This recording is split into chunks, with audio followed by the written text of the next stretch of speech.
Why would anyone want defensive when it's done like this? I'll be guilty of being out.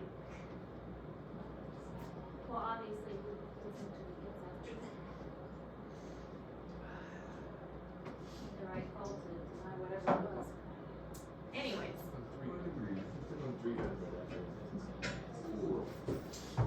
Okay. So, this is where we stopped yesterday. We were talking about sarcomeres, actin, myosin, you're thick, so you need to act thin. And I was saying that this is one of those times where anatomy definitely bleeds over into physiology. You have to understand the terms in order to understand how the muscle contracts. We're not identifying the muscles. In fact, I did go back to the student notes and delete a lot of those like muscle identification pictures. I just hadn't gotten that far yet. But these are some terms you do have to know in order to understand the process. Now this is in Google Classroom, or at least it should be. So myocytes are the muscle cells, site for cell. So the myocytes are the muscle cells, and these are the individual like little muscle pieces that are making up the muscle itself. Now the myocytes contain thousands of myofibrils. So here's a myofibril, okay? So the myofibrils, again, the names get confusing because it's bundles of bundles of bundles. And so when the muscle is, you kind of like pull out a bundle, but then this is a bundle, and then these get bundles together. Here's my example. Oh, here's my example. So if we were in anatomy, we would make one of these as an example. Oh, I can't quite reach it. I'm just a little too short. Okay. But this is an example of how a muscle model works. And so the straws are the myofibrils, and then those get bundled together, and then those get bundled together, and everything has a name. So this entire bundle is a muscle, and this entire thing is called a fascicle, and then so on. So everything gets bundled within a bundle within a bundle. So the myofibrils are the smallest part, and then the myofibrils, which are these, are divided up into what are called the sarcomeres. And the sarcomeres have the actin and the myosins on them. So the actins and the myosins are the myofilaments. And the myofilaments are found on the myofibrils. So the myofilaments are like the dark lines and the light lines. And that goes into those I bands and A bands, the banding pattern that we see, the striations of the muscles themselves. And this becomes important when we talk about the contraction of the muscle.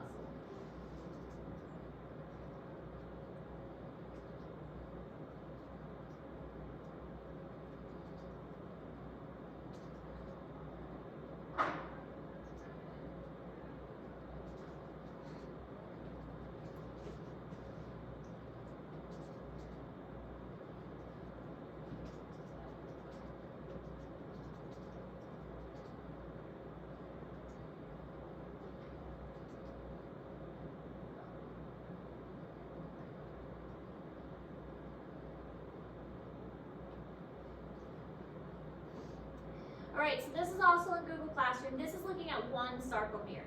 And that one sarcomere has a Z disc to Z disc. So again, I think of a Z disc as a Z is the end of the alphabet, so it goes from one end to another of a sarcomere.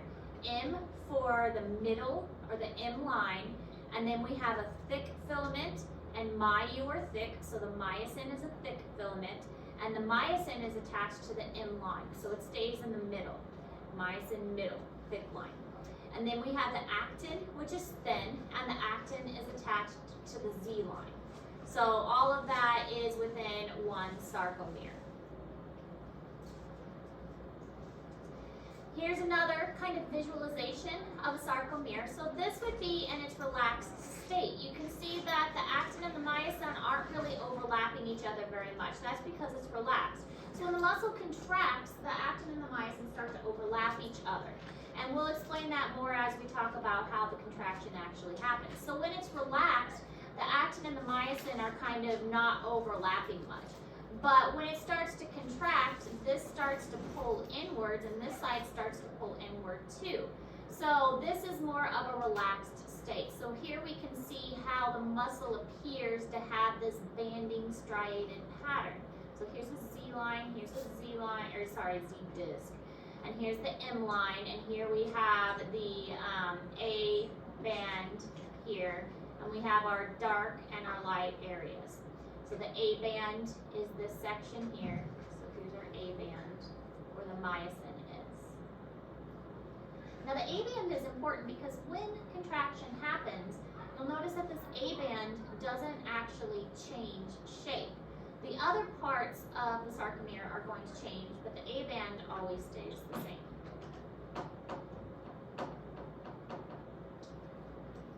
Okay, so the myosin molecules consist of a tail, a hinge, and a head. And so the myosin is actually what's doing the pulling. The myosin is going to grab on to the actin and pull the actin. So the myosin is the one that's doing the work. That's why it's thicker too. The myosin is grabbing on with its head and then pulling the actin along.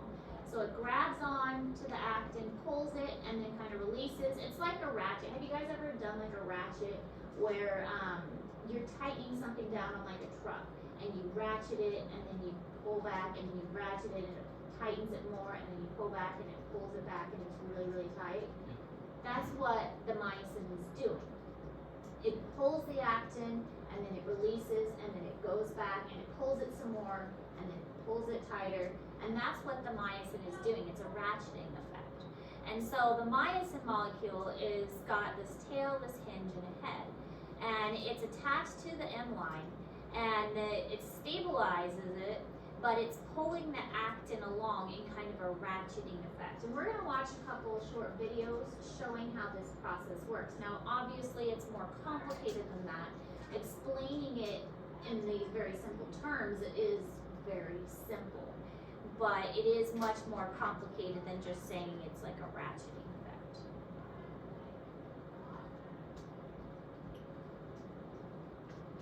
There's a lot more that goes into it, like, well, what starts it? How does it stop? There's a lot of chemical processes that go into it, but we're going to get to all that too. When I was writing these lessons, I was saying, my children were interrupting me, and I was like, this is a complicated part.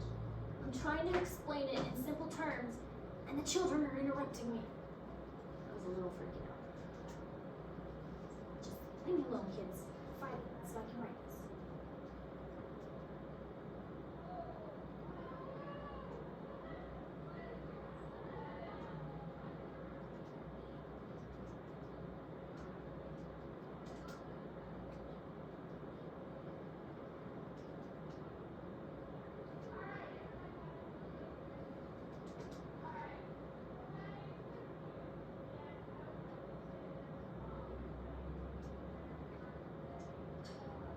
People still go over syllables.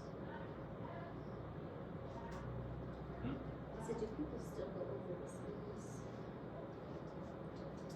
Whatever junior year is, expect you to know it. I go over it with my college class, like state fair. State fair, I do. Have to.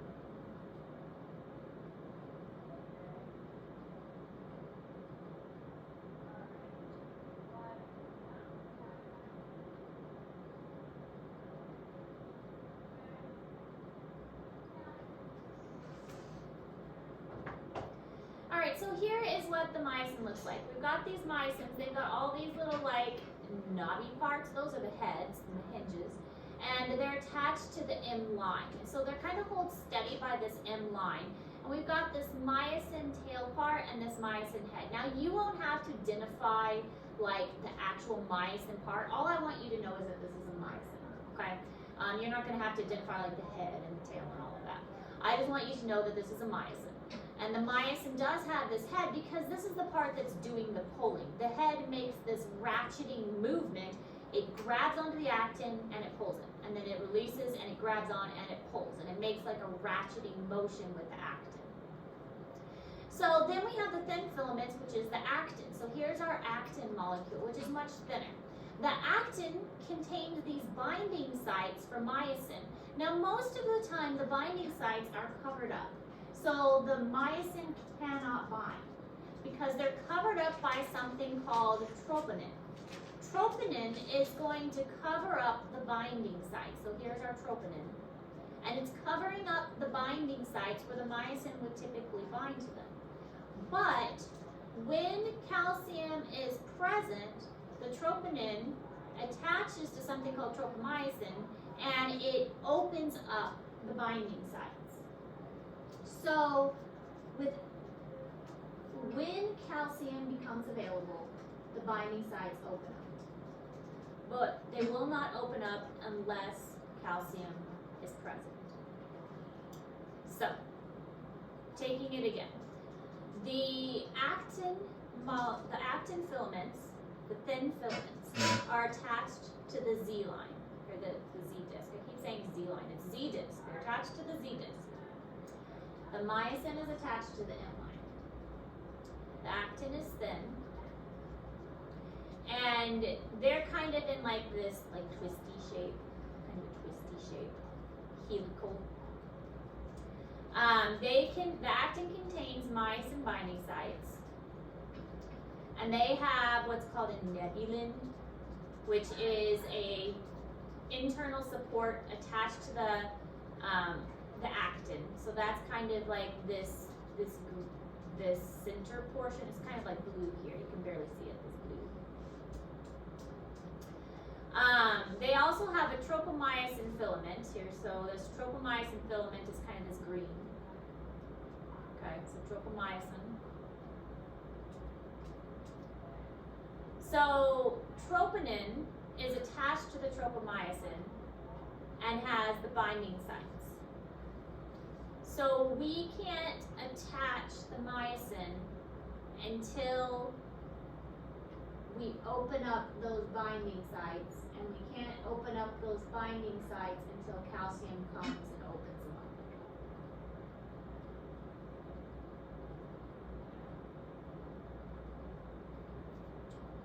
So muscles don't work until we have calcium.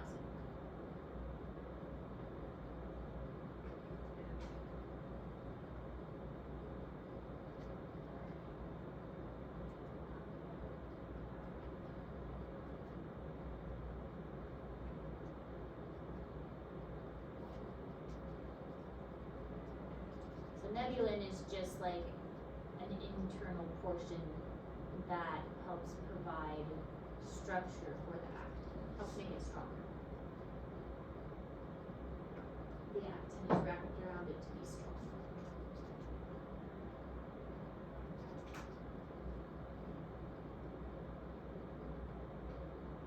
Everybody with me so far?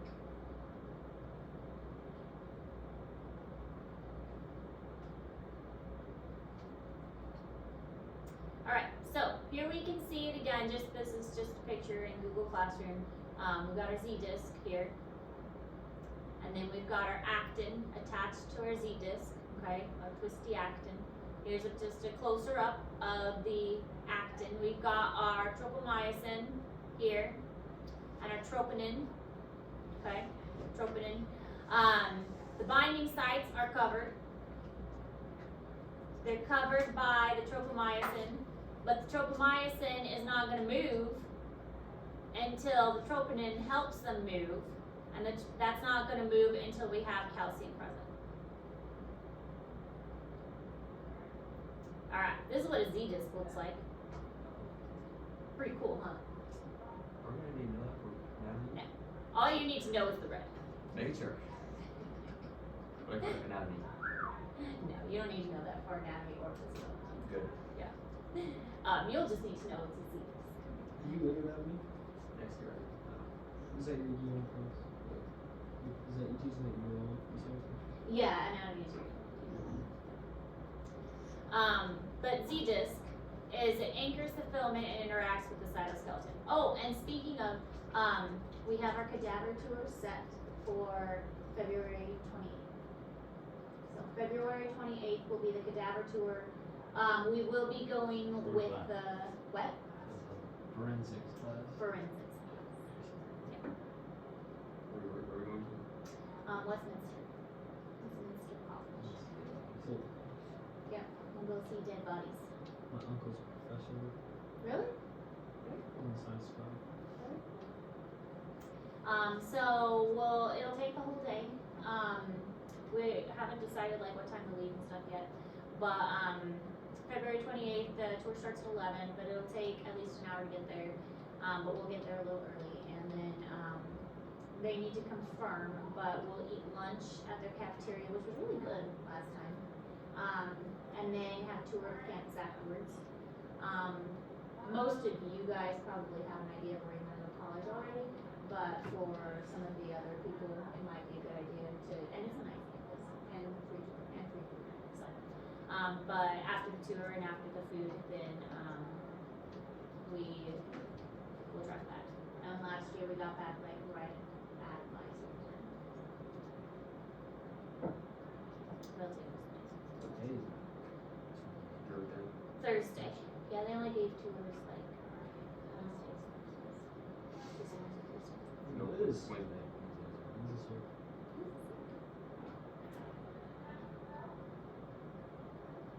So we'll do like permission slips and stuff. When we get closer. All right, that was finishing up from yesterday, so we're gonna keep going. That was yesterday's. Oh. Because we didn't get through everything yesterday, so we're gonna keep going. But means will probably, stop a little bit earlier today. Anyways, so that was getting through the sarcomere and basic muscle information. Now we're going to talk about synaptic clefts and neuromuscular junctions. How does the nerve interact with the muscle and actually send the signal to the muscle? That's what we're getting into today. So, how does the muscle actually move? And there's kind of 3 steps. The first is synaptic transmission at the neuromuscular junction. Now that sounds confusing, but it's not when you break it down. Synaptic transmission, a synapse is the end of a nerve. So the transmission of the signal at the end of a nerve. Neuromuscular, so the nerve and the muscle junction where they come together. Okay, so it sounds kind of confusing, but when you break it down, it's not too bad. Synaptic transmission at the neuromuscular junction. Excitation, contraction, coupling. So when the muscle gets excited or stimulated, and then it contracts, and then the contraction, relaxation cycle. So when contracting and then relaxing cycle. So it's kind of a 3-step process. And we're going to focus on this first step and see how far we can get through that today. The signaling of the muscle the nerve to the muscle. Because that in itself is a little confusing, and then we're going to focus on how that signal transfers to the muscle, like from the muscle to the actual contraction later. So first step, focusing on the nerve to the muscle, and then the muscle contracting.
Terms that you need to understand, motor neuron, there are many types of neurons in the body. So neuron is a nerve. The motor neuron is the one that stimulates the muscles.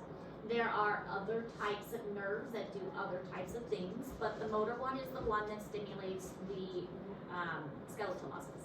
So a motor unit is one motor neuron and all of the skeletal muscle cells that it stimulates. So you can have one nerve that stimulates multiple muscle cells. So that would be a motor unit. It can stimulate one nerve cell or one muscle cell, or it can stimulate many. It depends on what muscle it's going to. You can have the neuromuscular junction is where the nerve actually attaches to the muscle. That's called a neuromuscular junction. And so we'll spend a lot of our time today talking about the actual neuromuscular junction, where the nerve is coming, I don't want to say into contact, but where the signal gets transferred between the nerve and the muscle. And then a neurotransmitter is the chemical that is released. This is this thing called acetylcholine. And acetylcholine is the chemical that is released from the nerve itself and then transmitted over to the muscle as a signal to the muscle to contract. So this is what's stimulating the skeletal muscle, saying, okay, you need to contract. So that is basically the stimulus. Now, we will talk about how nerves send signals next year. So we're not really getting into how a nerve sends a signal.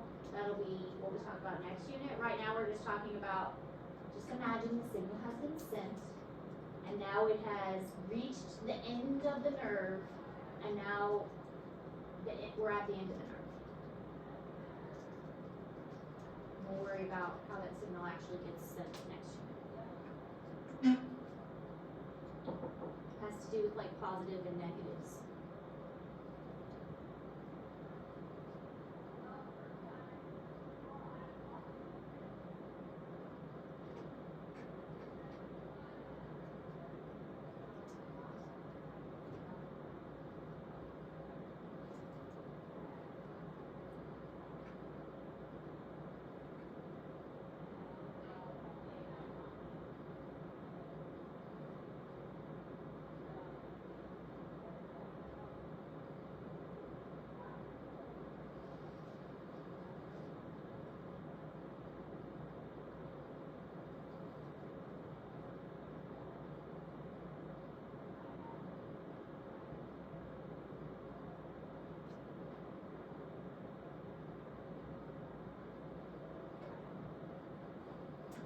All right, so here we can see a spinal column, and from the spinal column, it sends out a motor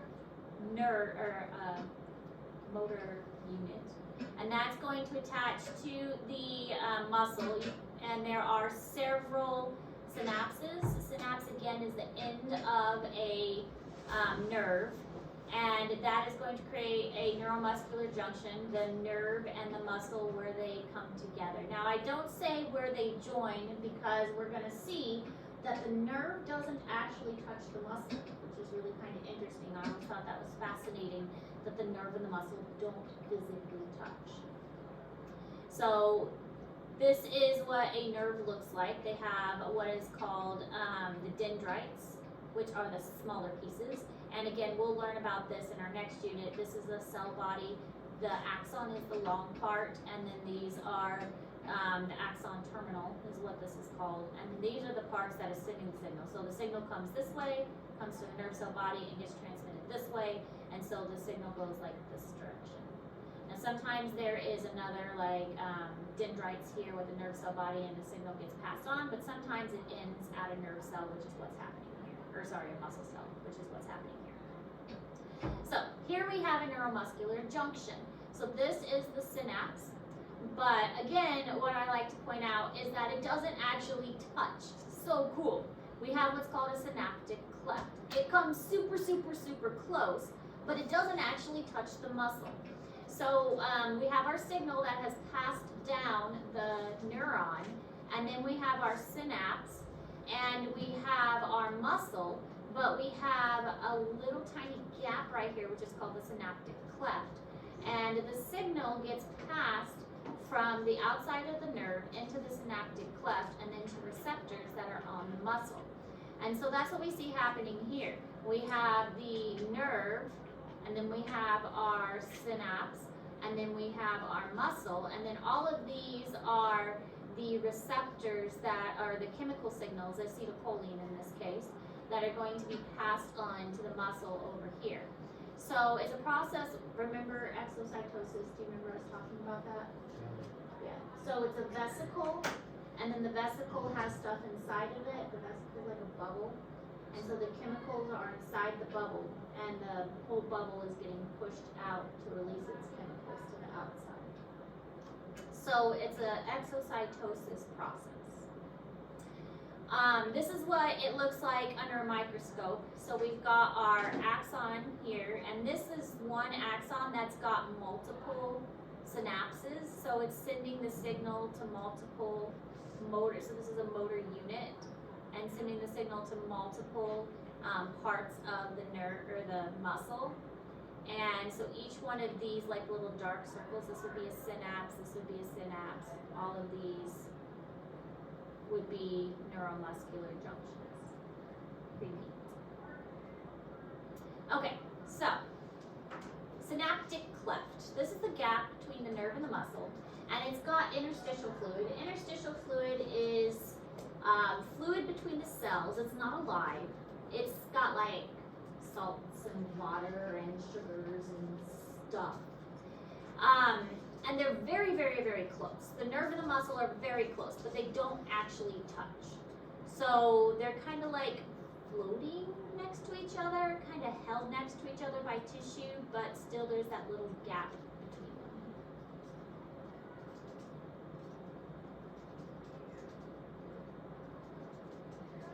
What do you say? The fluid was in? Interstitial fluid. What is it? It's like sugary, salty. It's mostly water, but it's kind of like it coats most of the. It's like a filler in between almost all of the cells of the body. Interstitial fluid. It's also called extracellular fluid. It's kind of the same thing. Extracellular matrix is another thing you might hear it as. It's all the same thing.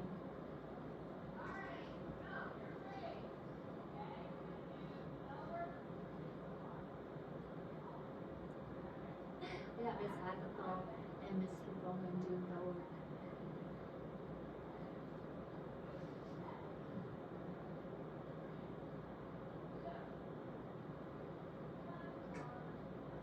Alright, this is in Google Classroom because this is a lot to write down, but it's all important, so that's why I wanted to give it to you in Google Classroom so you didn't have to feel like you had to like scramble to write it all down.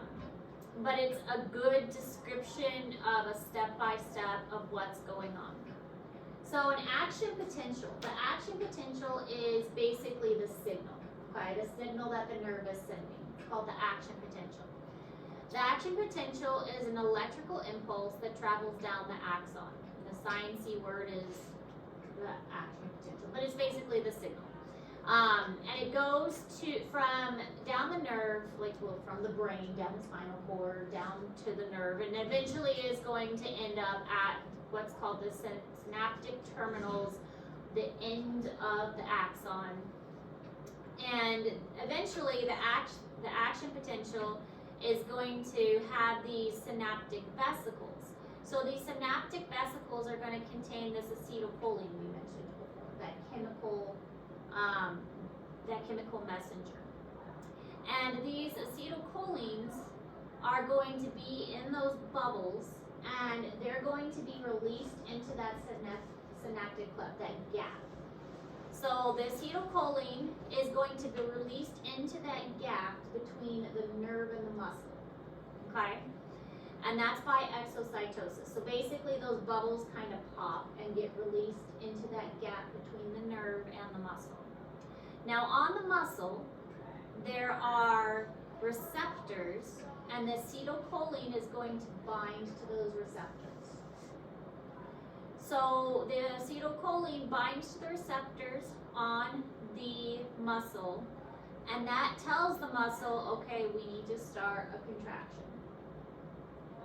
So that is what is going to signal the muscle to start to contract. Now what signals the muscle to end the contraction is the acetylcholine goes away. So there's something called, it's this funny word here, acetylcholinesterase. Acetylcholinesterase actually breaks down the acetylcholine. So that is also found within the synaptic cleft. And so it starts to break down the acetylcholine. And so as long as acetylcholinesterase is present and breaks down the acetylcholine, then the muscle contraction will stop eventually, like when your body tells it to stop. But if you keep telling your muscle, like you clench your fist, and you tell your fist to stay clenched. Stay clenched. There you go. The acetylcholinesterase will not stop. So your muscle will stay clenched as long as you tell it to. So acetylcholinesterase is not breaking down your acetylcholine. Does that make sense? As long as you tell it to. Everybody with me so far? Ready to do this? You're good? Okay. Okay. Why is it called a cleft? Because it's like a gap. It's like a gap. Alright, so another way to kind of think of it, at the neuromuscular junction, the action potential arrives at the axon terminal and it depolarizes, and then you have voltage gated calcium. Here's where these calcium things come in. Okay, we said calcium was important. The calcium is going to also influence the synaptic bulb, so that's the end of the axon terminal. Okay, and it's going to tell the axon terminal to release these vesicles. So calcium is what's actually going to tell the acetylcholine to be released. So the action potential says, okay, we need to release the acetylcholine. And then that releases it into that synaptic cleft, and the action potential goes into it. It goes into the synaptic cleft. It gets on the receptors. Now, surrounding the myofibrils is this weird plasm called a sarcolemma, and we'll look at that in a moment. It's like this thick kind of cytoplasmy stuff. It's the sarcolemma is what it's called. And then this action potential is going to go into the sarcolemma. The sarcolemma is on the muscle. So we're no longer in the nerve after we leave the cleft.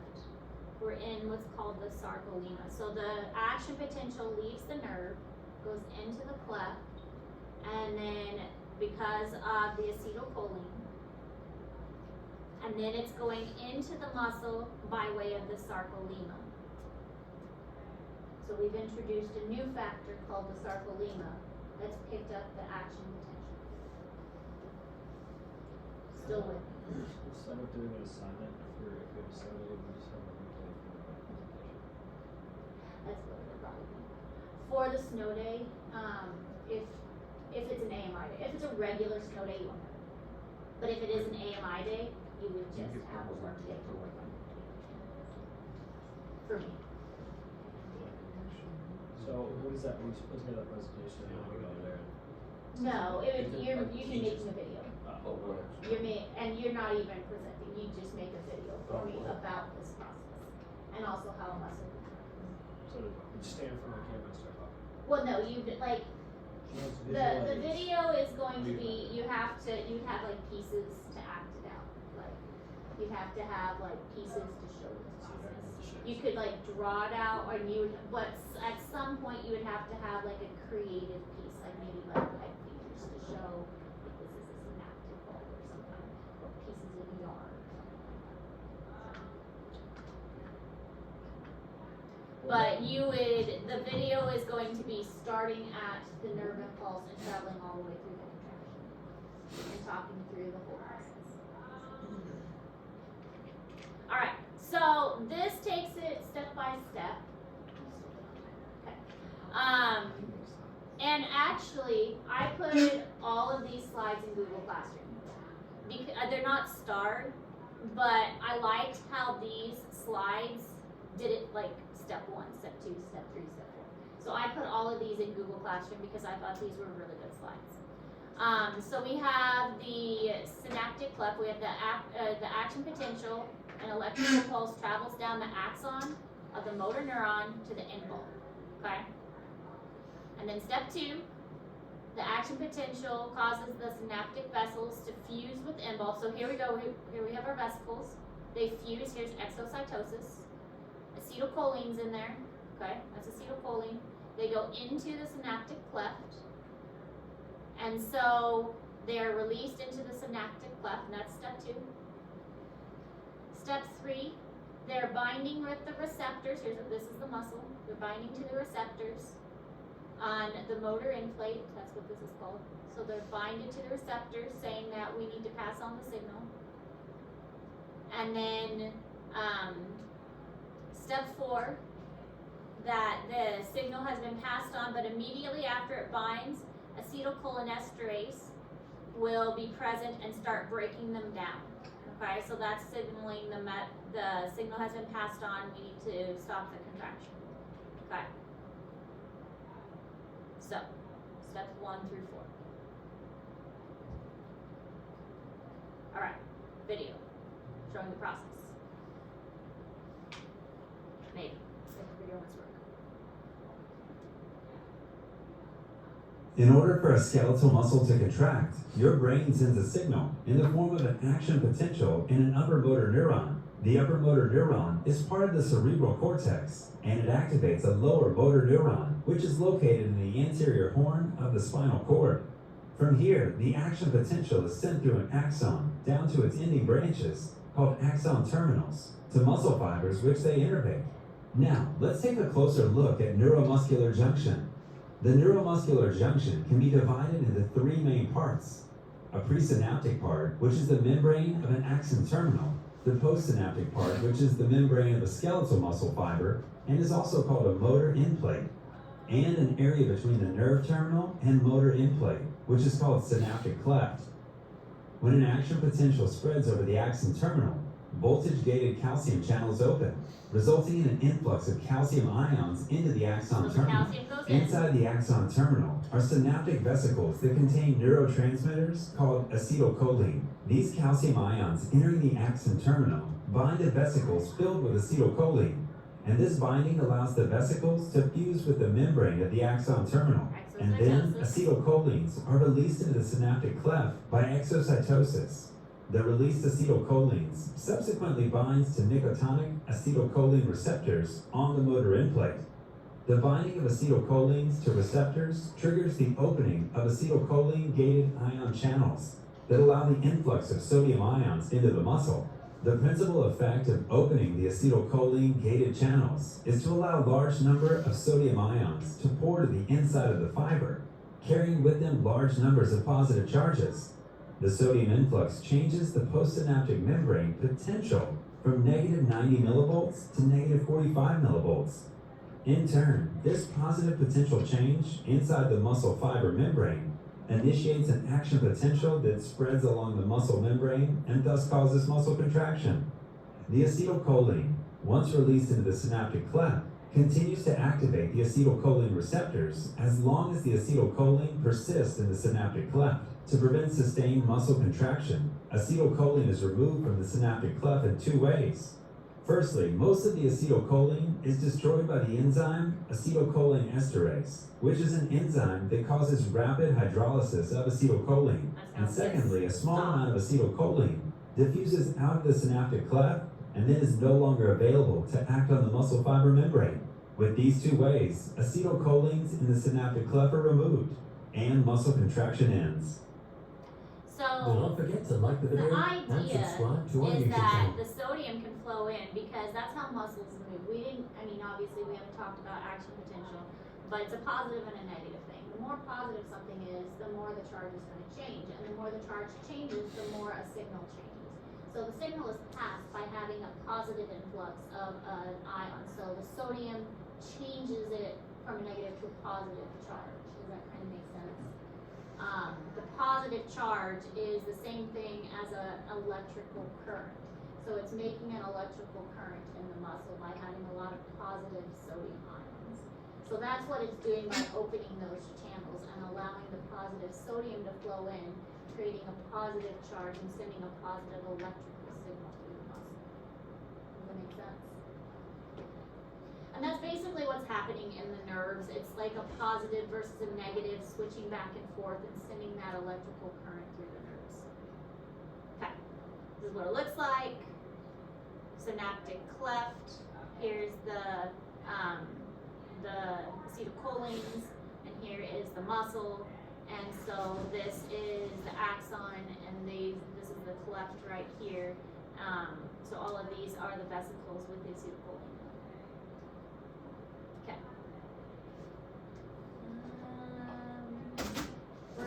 We'll go ahead and stop here. Although we're almost done. This is actually the cool part. This is talking about nerve gases. And talking about how nerve gas affects the people. But we'll pick this up tomorrow. We're almost done though with this. So, all right. So we'll talk about this tomorrow. Oh, we'll also talk about rigor mortis. That's fun too. Why's that familiar? That's what happens to your muscles when you die. And your muscles like clench up. A lot about that. So we'll talk about rigor mortis tomorrow. I always say that. What do I? Always say